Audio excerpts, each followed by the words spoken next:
Friends, welcome to study with Abhishek. तो आज अपन बात करेंगे बीएससी नर्सिंग फोर्थ सेमेस्टर के अंदर जो आपकी सब्जेक्ट है फार्मेकोलॉजी, उसके अंदर अपन आज डिस्कस करने वाले हैं जो आपकी यूनिट है drug used in the disorders of ear, nose, throat and eye. इसकी अपन आज बात करने वाले हैं। ठीक है बच्चों, तो देखते हैं इसके अंदर कौन कौन से आपकी ड्रग्स है जो ईएनटी के अंदर काम में आती है। ठीक है बच्चों, तो देखते हैं सबसे पहले। बिल्कुल सिलेबस के अकॉर्डिंग पढ़ने वाले हैं एक एक पॉइंट। ठीक है, तो सबसे पहले आपके सिलेबस में पॉइंट आता है एंटीहिस्टामिन। सबसे पहले आपके सिलेबस में क्या आता है? एंटीहिस्टामिन। तो एंटीहिस्टामिन चाहे आप सिलेबस में जाके देख लीजिए। एंटीहिस्टामिन क्या होता है? एंटीहिस्टामिन मतलब कि हिस्टामिन के आगे एंटी लग रहा है, मतलब कि हिस्टामिन का क्या है? अगेंस्ट है। तो इसका मतलब क्या हो गया कि drug that block action of histamines, जो हिस्टामिन्स है उसके एक्शन को क्या कर दे? ब्लॉक कर दे। वो कौन सी ड्रग्स होती है? वो होती है एंटीहिस्टामिन ड्रग्स। अब देखो, हिस्टामिन्स कहाँ से रिलीज होता है? हिस्टामिन रिलीज कहाँ से होता है? तो हिस्टामिन रिलीज होता है मास्ट सेल से। कहाँ से? मास्ट सेल, या फिर हम बोल सकते हैं बेसोफिल। कहाँ से? बेसोफिल से। नाम सुन रखा है दोनों का आपने। ठीक है, आपने वो पढ़ा है कौन सा? एनाफाइलेटिक शॉक पढ़ा है या एनाफाइलेक्सिस पढ़ा है आपने? किसमें? माइक्रोबायोलॉजी। माइक्रोबायोलॉजी में पढ़ा है। लास्ट सेमेस्टर में, थर्ड सेमेस्टर में आपने पढ़ा था एनाफाइलेक्सिस। उसमें क्या देखा था आपने कि वो पूरी प्रोसीजर थी, कौन सी एंटीबॉडी थी? आईजीई। आईजीई है वो मास्ट सेल के वहाँ पर लगी हुई रहती है, बाउंड रहती है। उसके बाद में जब एलर्जन रिएक्ट करते हैं, वापस से आते हैं, अटैक करते हैं, तो मास्ट सेल क्या करती है? हिस्टामिन रिलीज करती है, जो कि एनाफाइलेटिक शॉक को लीड करता है। ठीक है, ये आपने पढ़ रखा है। तो वही है, मास्ट सेल क्या रिलीज करती है? हिस्टामिन रिलीज करती है। तो हिस्टामिन को ब्लॉक कौन करता है? वो होती है एंटीहिस्टामिन। मतलब कि हिस्टामिन का एक तरीके से काम क्या होता है? एलर्जिक का। ठीक है, तो कब कब ये रिलीज होता है? तो कब कब रिलीज होता है? पहली कंडीशन होगी एलर्जिक रिएक्शन, कोई एलर्जी हो जाए। ठीक है, एलर्जी में जैसे खुजली चलना हो गई, इचिंग वगैरह हो गया, बहुत सारी एलर्जी होती है। एलर्जी किस किस से होती है सबको पता है।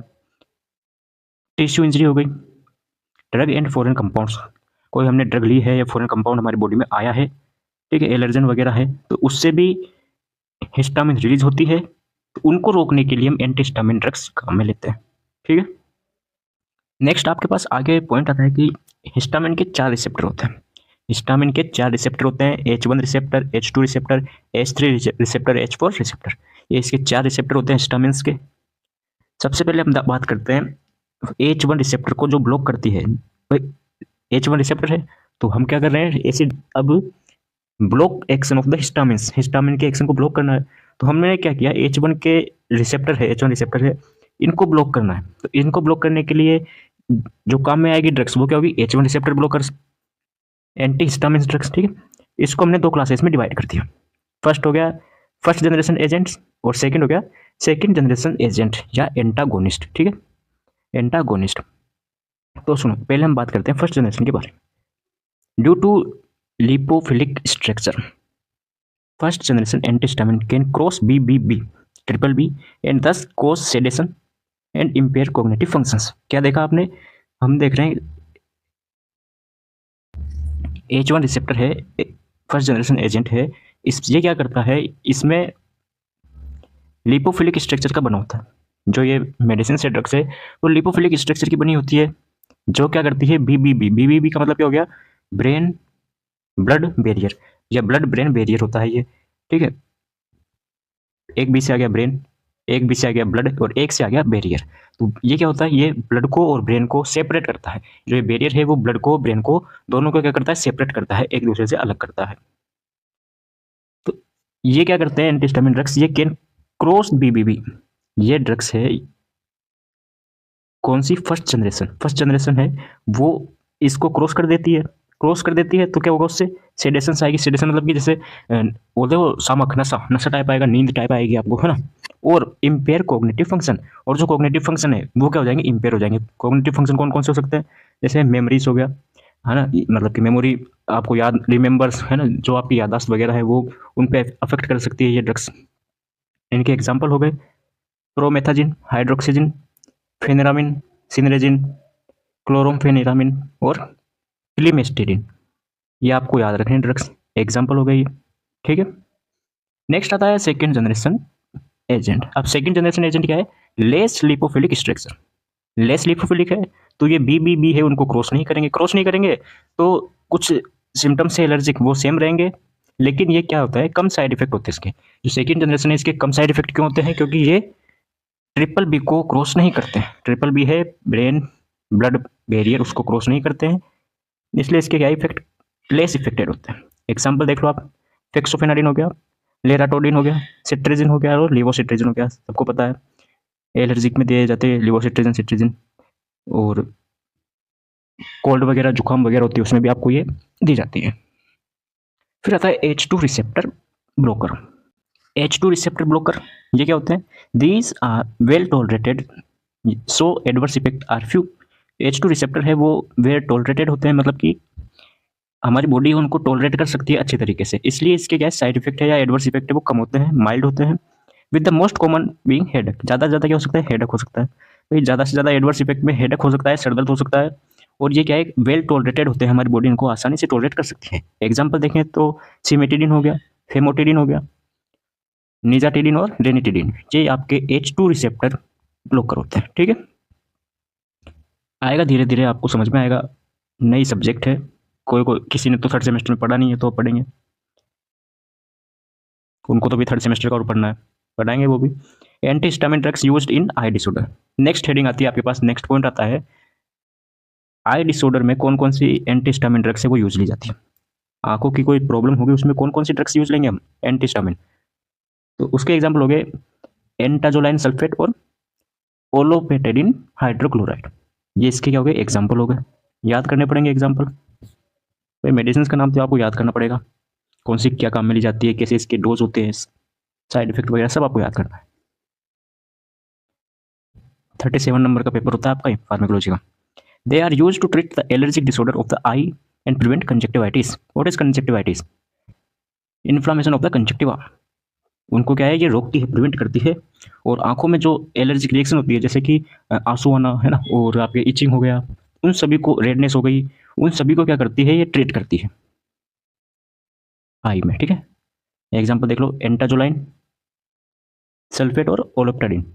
डोज की हम बात करें कैसे हम इसको डोज ले, तो 1 to 2 drop twice a day, 1 से 2 बूंद आपको डालनी है आंखों में, दिन में 2 बार। ठीक है, इंडिकेशन कब हम इसको काम में ले, तो ये आ गया आपके पास इंडिकेशन, एलर्जिक कंजक्टिवाइटिस हो गया, कॉर्नियल इन्फ्लेमेशन हो गया, तब हम इसको काम में ले सकते हैं। कॉन्ट्रा इंडिकेशन मतलब कि अब कब हम इसको यूज में नहीं ले, तो hyper sensitivity of to the drugs. अगर हमें इन ड्रग्स से क्या है, हाइपर सेंसिटिविटी है, हाइपर सेंसिटिविटी आपने पढ़ रखा है पहले, तब हम इसको काम में नहीं लेंगे।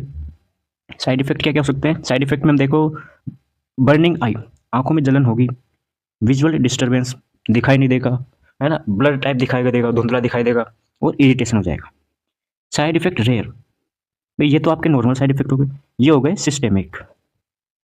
सिस्टेमिक साइड इफेक्ट जो कि कम मात्रा में दिखाई देते हैं, कम कम दिखाई देते हैं, मतलब रेयर दिखाई देते हैं। तो हेडेक हो गया, स्किन रिएक्शन और प्रोराइटिस, इसका मतलब क्या होता है? इचिंग, सीवियर इचिंग, खुजली चलनी है। ठीक है, नेक्स्ट आता है आपके पास heading anti histamine drugs used in ENT disorder. ENT disorder मतलब कि अब इसमें पूरे आ गए आपके, कौन कौन से आ गए? ईयर, नोज एंड थ्रोट, वो सब आ गए इसमें। आई का हमने पहले देख लिया, आई वाला तो देख लिया, अब आता है ईएनटी वाला। ईएनटी मतलब भी eye, nose, throat, ear, nose, throat. Example हो गया इसका लिवोसिट्रिजिन, सिप्रोहेप्टाडिन। तो लिवोसिट्रिजिन 5 से 10 mg पर डे, ओडी मतलब दिन में एक बार लेनी है, और एचएस का मतलब क्या होता है? At bedtime. Bedtime मतलब कि सोते टाइम आपको ये दवाई लेनी है। क्यों लेनी है सोते टाइम? क्योंकि ये क्या है, सेडेटिव होती है, सेडेशन पैदा करती है, मतलब कि नशा टाइप आता है, नींद टाइप आती है, पूरी दिन आपको क्या सुस्ती टाइप रहेगी, इसलिए ये जो मेडिसिन है वो बेड टाइम दी जाती है। फिर आता है इंडिकेशंस, कब इसको काम में ले, तो एलर्जिक राइनाइटिस हो गया, साइनसाइटिस हो गया, सोर थ्रोट हो गया, और सर्जिकल इंटरवेंशन फॉर ईएनटी। कोई भी ईएनटी की कोई भी सर्जरी हुई हो, ऑपरेशन टाइप हुआ हो, तब इसको हम काम में लेते हैं।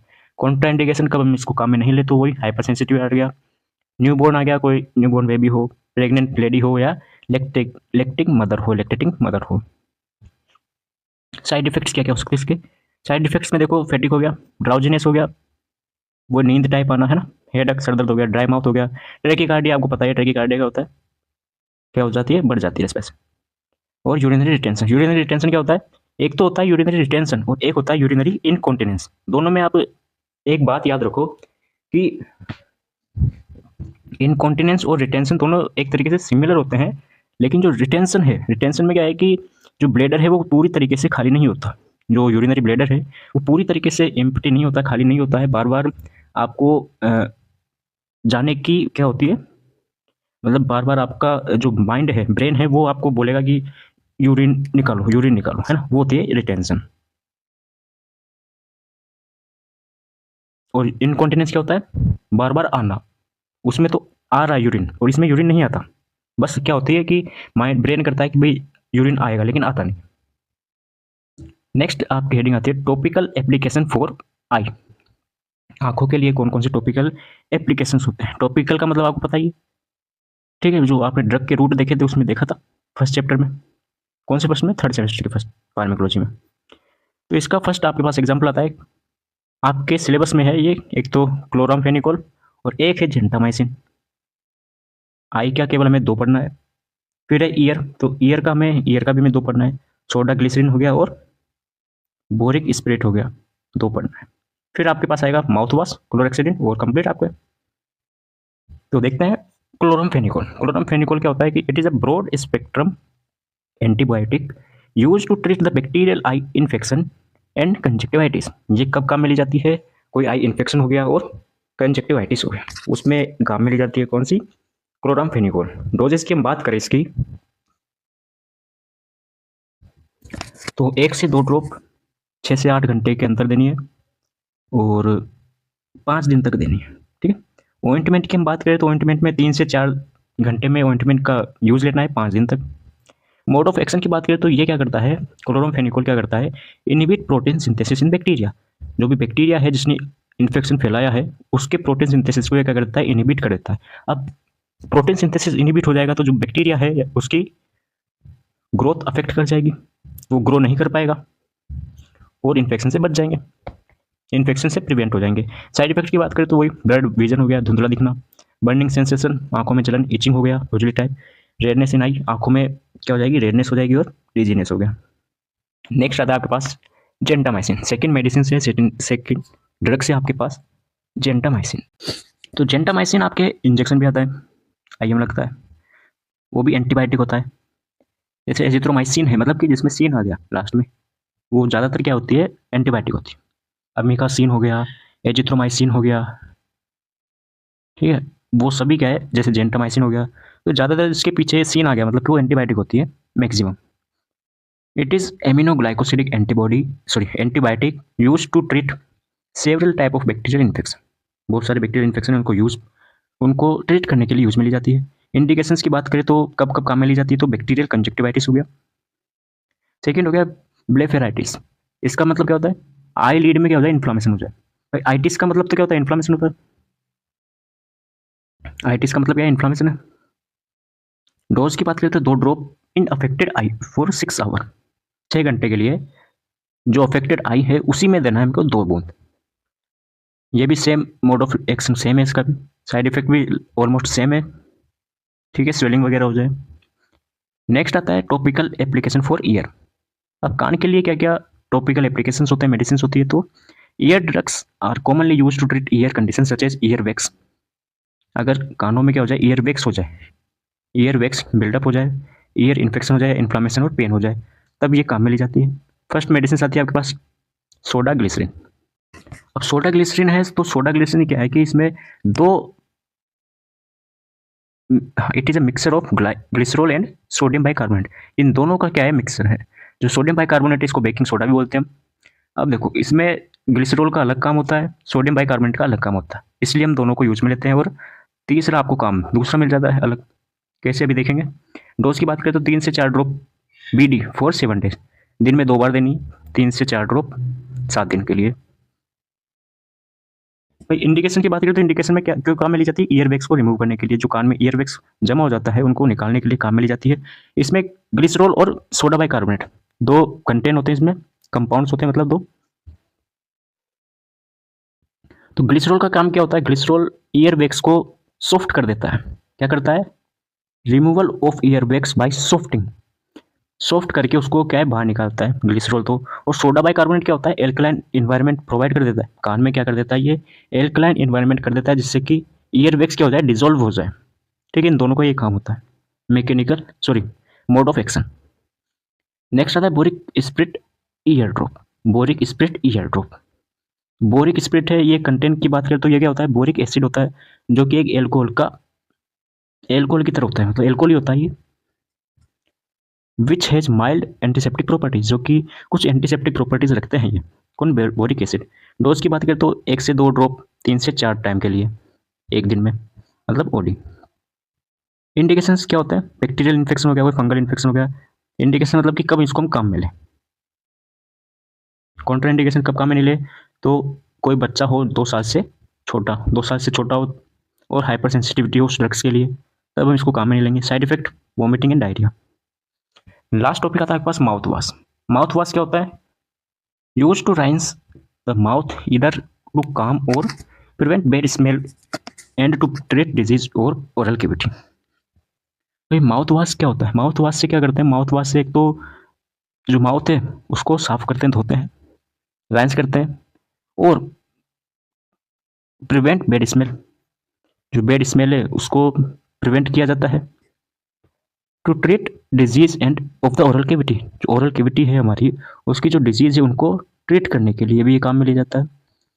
मोस्ट कॉमन माउथ वॉश होता है आपके पास क्लोरेक्सिडिन। कौन सा, क्लोरेक्सिडिन। बिलोंग टू, क्लोरेक्सिडिन की हम बात करें तो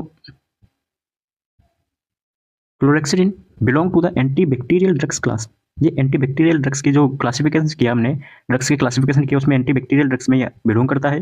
reduce the amount of the germ in the mouth, जो माउथ के जो कीटाणु है, मुंह के जो कीटाणु है उनको रिड्यूस करता है, कम करता है। Reduction of the redness, swelling, bleeding when brushing, जब ब्रश करते हैं तो उस टाइम पे जो ब्लीडिंग होती है, रेडनेस और स्वेलिंग होती है, उसको ये क्या करता है, रिड्यूस करता है, कम करता है।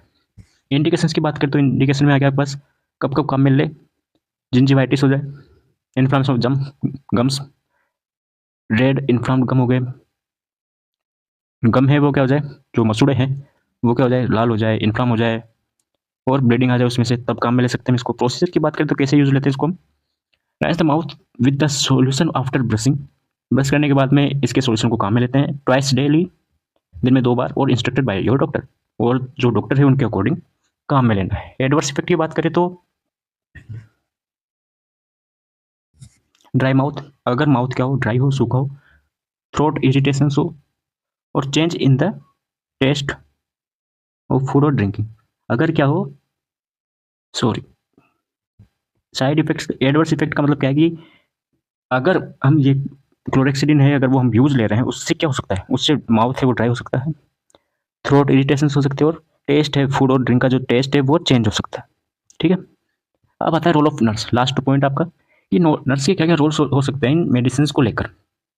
तो उसके नर्स के क्या क्या रोल है, मतलब कि हमारे क्या क्या रोल हो सकते हैं। तो check the right of medication before administration, सबसे पहले हमें क्या करना है कि जो मेडिकेशन एडमिनिस्ट्रेट कर रहे हैं उससे पहले हमें जो राइट है, कितने राइट होते हैं, 10 राइट होते हैं, 10 आर होते हैं। मेनली काम में कितने लिए जाते हैं, 6 आर। ठीक है, लेने 10 ही लिए जाने चाहिए, उनको हमें काम लेना है। अब राइट से क्या क्या हो गए, राइट पेशेंट, राइट डोज, ठीक है वो सब। नेक्स्ट आता है नेक्स्ट पॉइंट कि check for any contraindication of the drugs, कि भाई इस ड्रग्स के कौन कौन से कॉन्ट्रा इंडिकेशन हो सकते हैं, मतलब कि कब कब काम में नहीं लेनी चाहिए। Ensure the safe administration of the drugs, drugs को सेफ एडमिनिस्ट्रेशन करना है। ऑब्जर्व पेशेंट साइड इफेक्ट, अगर पेशेंट को कोई साइड इफेक्ट है तो उसको ऑब्जर्व करो। Advise the patient to avoid alcohol consumption drinking treatment, sorry during treatment, मतलब कि जब तक आपका ट्रीटमेंट चल रहा है उस टाइम पर आपको एल्कोहल को क्या करना है, अवॉइड करना है, एल्कोहल नहीं लेना है। Keep medications in the cool and dark place, जो मेडिकेशंस है, मेडिसिन है, उनको हमने कूल और डार्क प्लेस में रखना है।